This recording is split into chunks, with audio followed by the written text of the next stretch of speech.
Hi, welcome to sensei Jupiter YouTube channel. இன்னைக்கு பேரண்ட்ஸ்க்கு ஒரு முக்கியமான 5 டிப்ஸ் சொல்ல போகிறேன். உங்கள் சைல்டு கராத்தே கற்றுக்குறாங்க, பட் கரெக்டான இடத்துல கரெக்டான ஆள் கிட்ட தான் கராத்தே கற்றுக்குறாங்களா? நான் சொல்கிற இந்த 5 திங்ஸ் வச்சு செக் பண்ணி பாருங்க.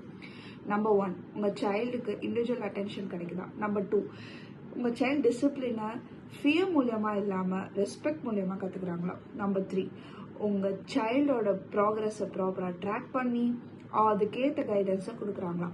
நம்பர் 4, ஒரு கராத்தே கிளாஸில் எல்லாருமே ஈக்குவல் தான். ஸோ ஃபாஸ்ட் லேர்னர்ஸை மட்டும் ஹைலைட் பண்ணி ப்ரமோட் பண்ணாமல் ஸ்லோ லேர்னர்ஸ்க்கு தேவையான இம்ப்ரூவ்மெண்ட் டெக்னிக்ஸை சொல்லிக் கொடுத்து அவங்களுக்கு கராத்தேல இன்னும் இன்ட்ரெஸ்ட் வர வைக்கணும். 5th, very very important thing, ஒரு கராத்தேனா வெறும் பெல்ட் டெஸ்ட் டோர்னமெண்ட் மட்டும் இல்லை, சில லைஃப் ஸ்கில்ஸ் இருக்குன்னு சொல்லி செல்ஃப் டிசிப்ளின், செல்ஃப் கண்ட்ரோல், முக்கியமாக கான்ஃபிடென்ஸ், இதெல்லாம் அந்த இன்ஸ்ட்ரக்டர் சொல்லி தராங்களான்னு பாருங்க. இதெல்லாம் இருக்கிற ஒரு இடம் universal Shitoryu sports karate school. Check the description for admissions. For more videos, like, share, subscribe. By.